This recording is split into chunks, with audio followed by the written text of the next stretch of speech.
What's up mga koys? Isang magandang araw sa inyo mga koys.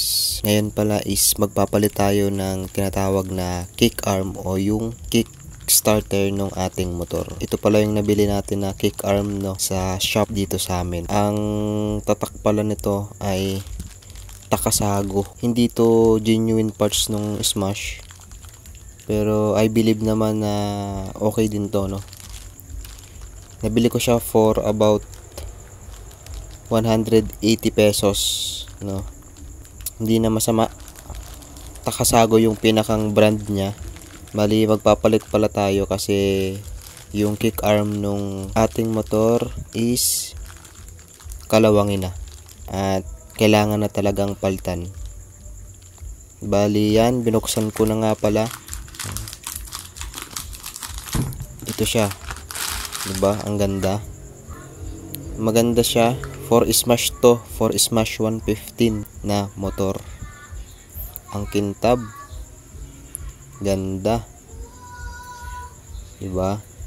Papalit tayo kasi yun nga, hindi na maganda tingnan yung ating kick arm ng motor natin. Although hindi ko naman siya ginagamit kasi usually ang ginagamit ko is push start na, no. Ang kintab at ang ganda niya, diba? Pwede na, hindi na tayo lugi sa 180 pesos. Maganda rin yung pinakang rubber niya, no? Makapal. Then kapag pinihit mo siya, tumutunog siya. Then kapag binalik mo siya, nagki-click siya, no? Maganda. Sinubukan ko pa nga dito ng isang beses kasi ang sarap niya pakinggan. Sulit yung pagbili natin dito, no?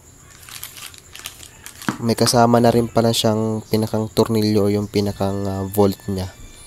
Para once na tinagit mo siya doon is hindi ka na maghahanap ng bolt.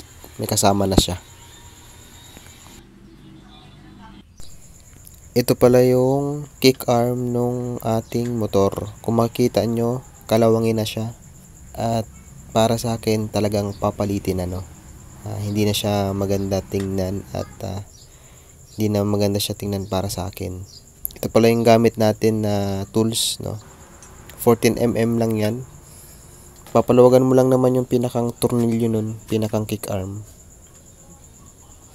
Gumamit pala ako ng langis dyan para medyo madaling mapaluwagan.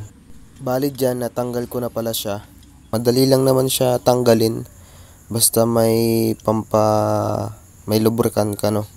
Kasi yung sa akin na yan is medyo may kalawang na.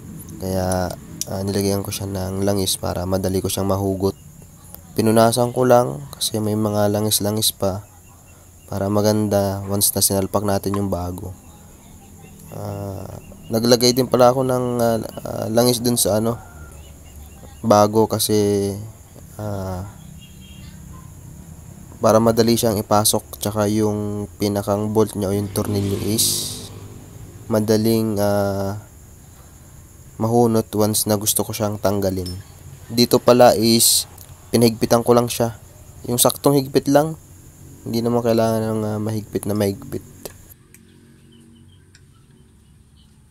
Tapos dyan, konting punas lang para medyo makintab tingnan at hindi madumi tingnan, no.